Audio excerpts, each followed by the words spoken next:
Ezequiel, capítulo de número 37 e o versículo de número 10. Louvado seja o nome do Senhor para sempre. Ezequiel, capítulo 37 e o versículo de número 10. Louvado seja Deus.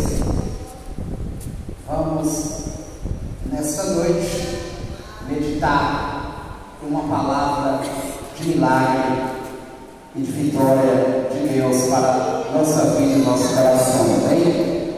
Ezequiel, capítulo 37, versículo 10.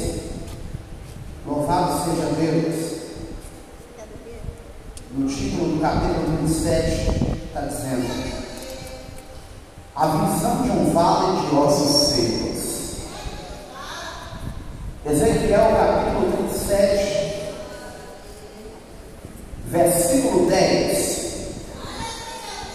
que diz assim a palavra de Deus. Ezequiel, capítulo 27, versículo de número 10, que diz assim: quem encontrou diz amém. Louvado seja Deus. E profetizei como ele me deu ordem. Então o Espírito entrou neles e viveram, e puseram-se em pé um exército grande em extremo. Amém? Louvado seja Deus. Levante a Bíblia, indicador, assim, e diga assim: glória ao Pai, glória ao Filho, glória ao Espírito Santo.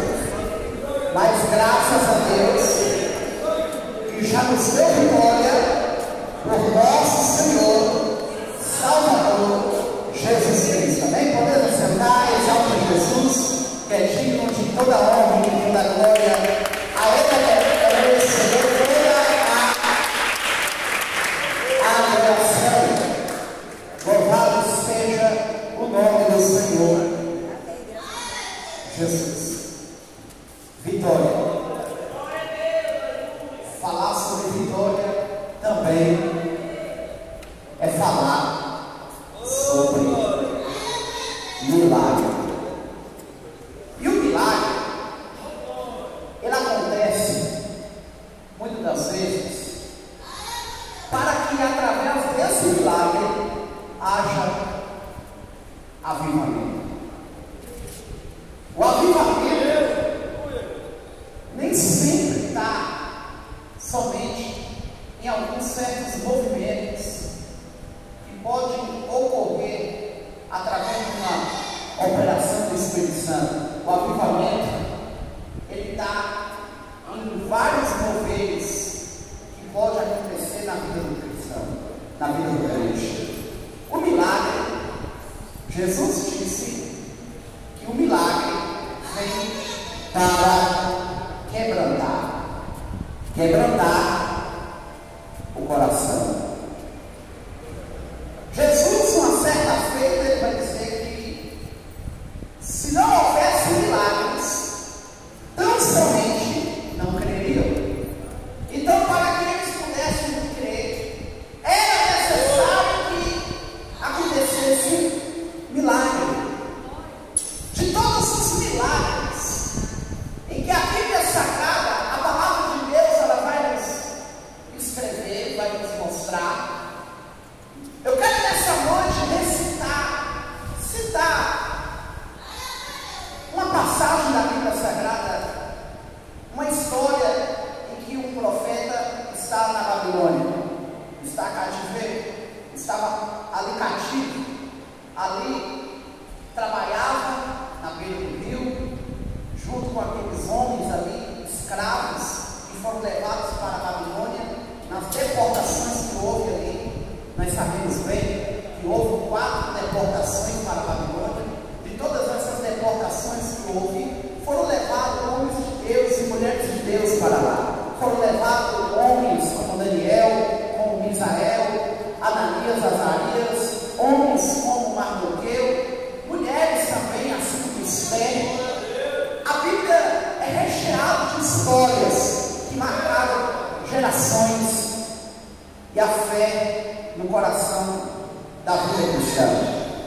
E aqui está um homem na Bíblia, aqui está um profeta jovem, um profeta que foi levado também para a Babilônia, um profeta que também teve a sua infância, que teve um passado não muito bom, perdeu a sua família, perdeu seu pai, perdeu sua mãe, perdeu toda a sua família, toda a sua parentela, toda a sua geração que viveu naquele tempo junto com ele, foram mortos, porque Nabucodonosor levou cativos para a Babilônia. Esse jovem aqui tinha uma esperança, esse jovem aqui, ele tinha um sonho, ele era filho de um sacerdote, ele era da linhagem sacerdotal, ele era aquele que estava aguardando a promessa de que um dia seria ele, aquele que seria o sucessor do pai, ou quem sabe até mesmo, seria ele o próximo sacerdote da ordem, da tribo de Levi, que seria ele a assumir o sacerdócio da casa sacerdotal. Mas quando estava prestes a se cumprir a promessa, quando estava prestes a se cumprir, imediatamente é como se algo veio na história dele, veio uma vírgula na história dele, né? Essa vírgula veio algo que mudou todo o ciclo da vida dele. Ele aguardava a promessa de ser sacerdote. Na verdade, o que Deus tinha para ele era algo ainda maior. Deus tinha algo profético para ele. Então ele foi para a Babilônia, ele tinha que passar pelo processo. Na verdade, Deus não poderia nunca exaltar ele como profeta lá. Deus tinha que permitir uma situação para que ele fosse exaltado fora da terra dele.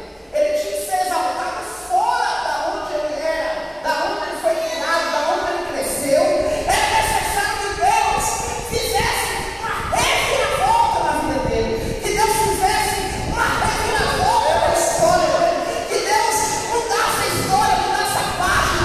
Na verdade, Deus estava continuando a história dele. A vírgula que entrou na história dele não veio para parar ele, não veio para ele repetir a promessa, na verdade, veio para aperfeiçoar a promessa que Deus tinha para ele, porque o que Deus tinha para ele era melhor do que aquilo que ele estava imaginando. Ele queria ser sacerdote na terra dele, mas Jesus, uma certa feita, disse que o profeta não tem honra na sua terra. Ele, como profeta, tinha que ser tirado da terra dele, para que Deus pudesse dar honra para ele em terras diferentes, em terra estranha. A Bíblia diz no capítulo 2 que o Espírito de Deus, o próprio Deus, a Bíblia diz que Deus, em uma visão que ele viu, a visão dos querubins, a qual aqueles querubins ali, havia 4 rodas de fogo, aqueles querubins ali estavam de uma forma, como um veículo celestial, como carros de fogo, como cavalos de fogo. Ele viu a visão de Deus sentado, quem sabe numa poltrona. Deus estava ali sentado e ele estava vindo de encontro à terra. Ele veio do céu agora. Ele estava com um roubo guardado, ele tinha um roubo na mão, ele estava preparado para aquilo, ele estava em direção à terra para ter um encontro com ele. Imediatamente, quando ele chega, ele para diante do profeta e a primeira revelação, a primeira profecia que Deus dá para ele é: conte em pé e eu falarei contigo. O Espírito Santo entrou nele e pôs ele em pé. Ele sabia que de si mesmo ele nunca estaria de pé, mas ele sabia muito bem que para ele estar de pé, só a presença de Deus para que ele estivesse de pé. E você só está de pé aqui hoje porque Deus está na tua vida. Se Deus não tivesse contigo, você não estaria de pé hoje. E nem a luta, nem a batalha, nem a peleja, e nem a provação, e nem a jornada, e nem a gigante, meus filhos. Você só está de pé hoje porque Deus teve um encontro contigo. Ei, eu só estou de pé, você só está de pé. Nós só estamos de pé hoje porque Deus um dia teve um encontro com nós. Ele vai sentar sobre as asas de um caminho e ele voou, como Davi disse. Davi, quando ele estava na beira da morte,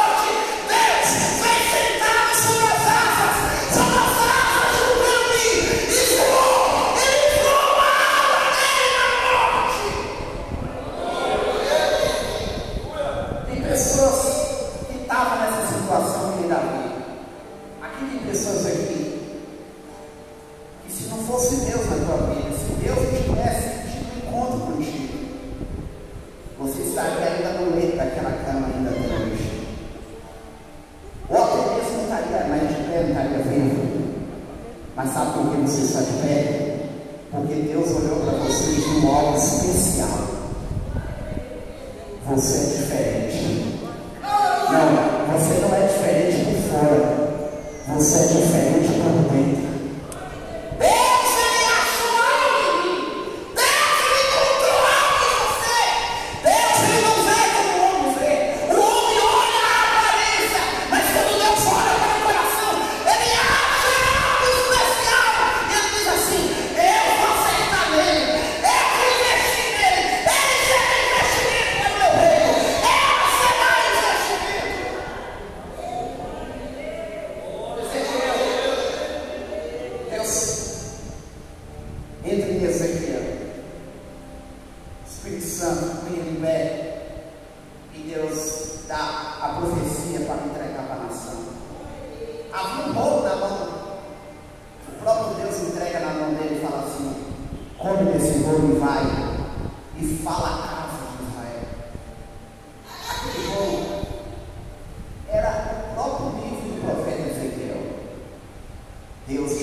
Esse não tem mais jeito. Me faz lembrar a visão de Ezequiel.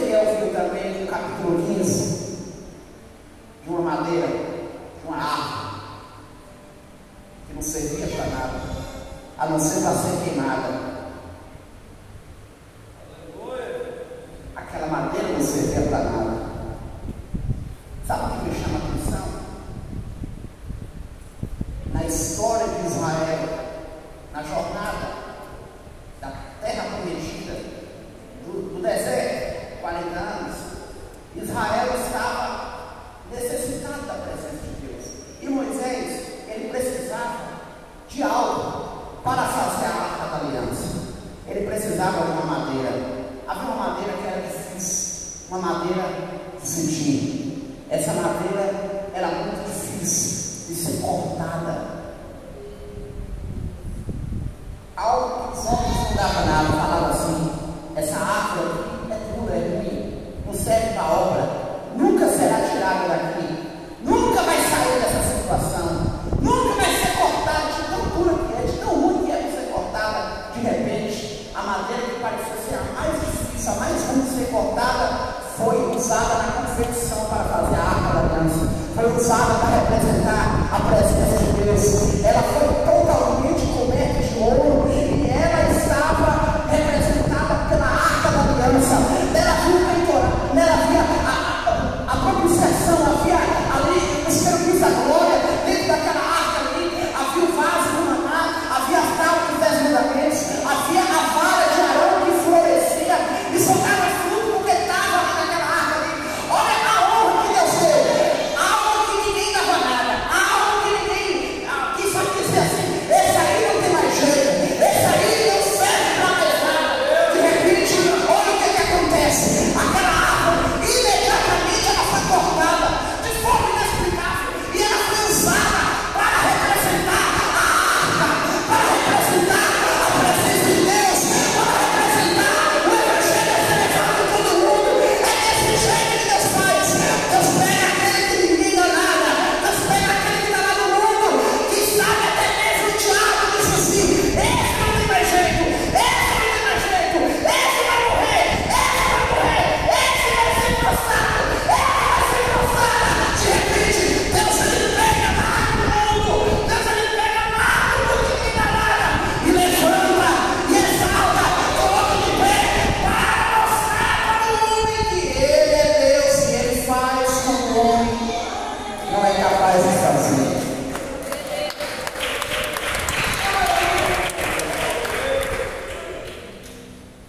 Na vida de Ezequiel, ele achava que as esperanças estavam perdidas. Mas sabe o que acontece?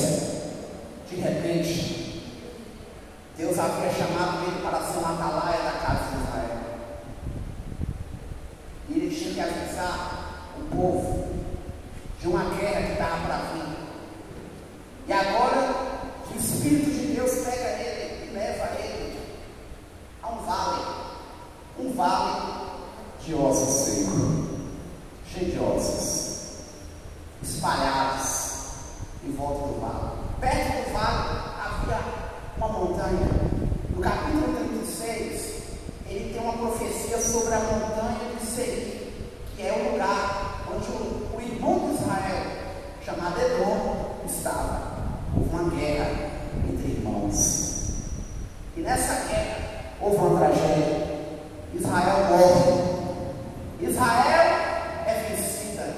Israel é prostrada nesse vale. Está Israel totalmente morto. Um exército só de ossos. Tudo acabou.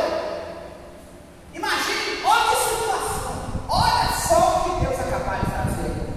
Você ainda acredita em milagres? Você crê ainda que Deus é capaz de fazer milagres? Então veja só esse milagre. Imagine um exército de homens que já tinha morrido, que acabou a carne, os nervos, secou, virou só ossos. E ele pergunta para Ezequiel: Ezequiel, poderá viver esses ossos? Ele disse: Senhor, tu sabes. E ele disse: profetiza aos ossos. Você tem fé? Você crê que através da tua vida Deus pode fazer com que o osso se junte? Deus é capaz de fazer o inexplicável pela minha vida.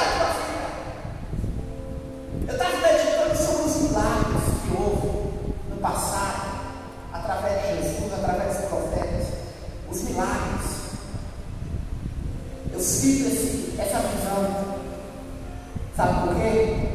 Porque somente aquele que tem a fé pode enxergar com os olhos espirituais a dimensão do inexplicável, do infinito, daquilo que está além que Deus pode fazer.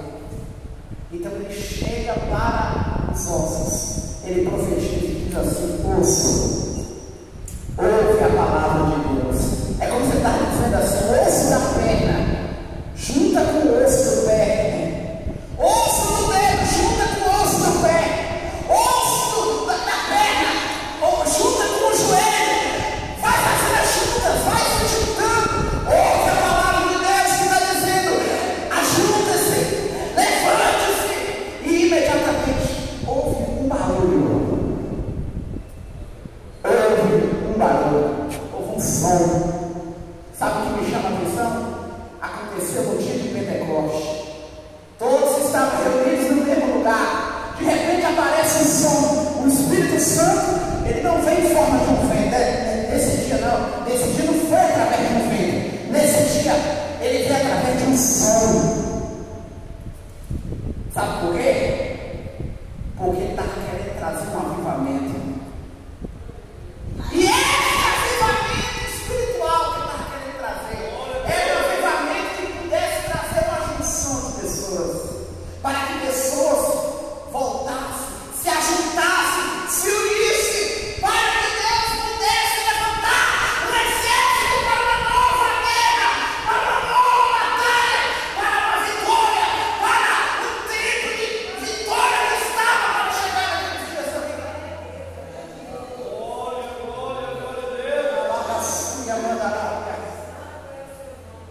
Os ossos se juntam, a carne aparece, os nervos aparecem, as veias, a pele aparece. E a Bíblia diz que Deus fala assim para ele: agora diz ao Espírito, profetiza e diz: Espírito, vem dos quatro cantos agora e entra sobre esse exército agora, porque esse exército pode ficar em pé sem a presença do Espírito Santo, porque o exército, para vencer a guerra, tem que ter a presença de Deus, porque sem a presença de Deus não tem como vencer a guerra, não tem como vencer a batalha, porque nessa peleja, é como ele disse a Josafá: nessa peleja não tereis que pelejar. Ele disse: essa peleja não é força, essa peleja é minha, Josafá. Ele disse: vocês descerás a ladeira de Cis.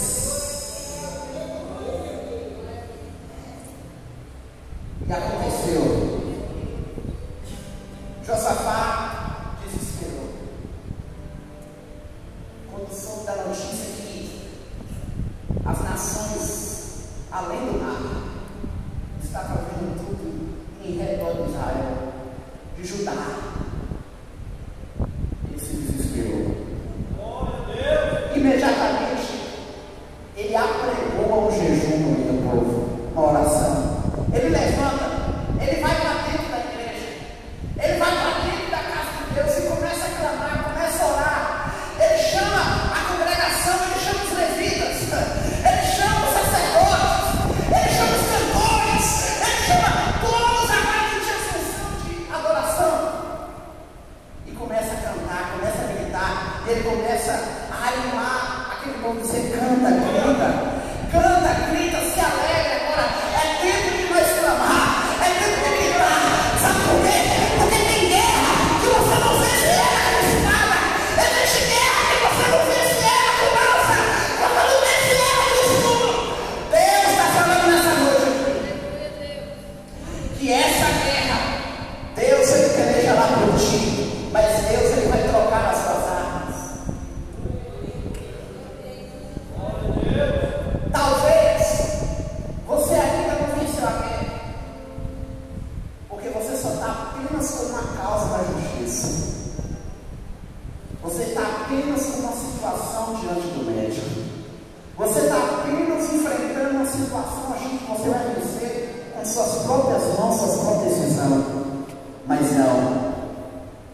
Deus, Ele quer mais.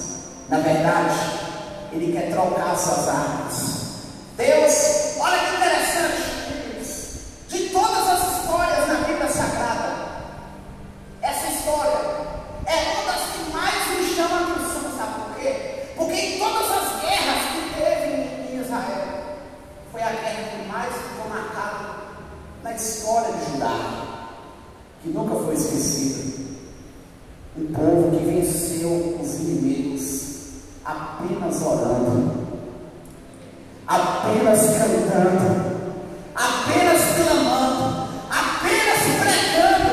E eles estavam animados, eles estavam cantando, eles estavam com alegria, com vontade, sabendo e na certeza de que a vitória já estava garantida, na certeza de que a guerra estava ganha já. Então, no final de tudo, quando eles levantam e vai procurar os inimigos, estavam todos mortos. O próprio Deus pelejou por eles. A guerra não era deles. A guerra não é minha. A guerra não é sua. A guerra é do Senhor. E não se preocupa nessa noite. Deus está falando contigo aqui. Não se preocupa, porque nessa luta que você está enfrentando com teu filho, essa guerra não é tua. Essa luta que você está enfrentando com a tua filha, essa guerra não é tua. A luta que você está enfrentando com o teu esposo, aleluia, a tua família. Deus está falando nessa noite aqui. A guerra não é tua, não. A guerra é do Senhor. O Senhor pelejará e você apenas calará. O tempo de cantar chegou. Ele está falando nessa noite. O tempo de cantar chegou.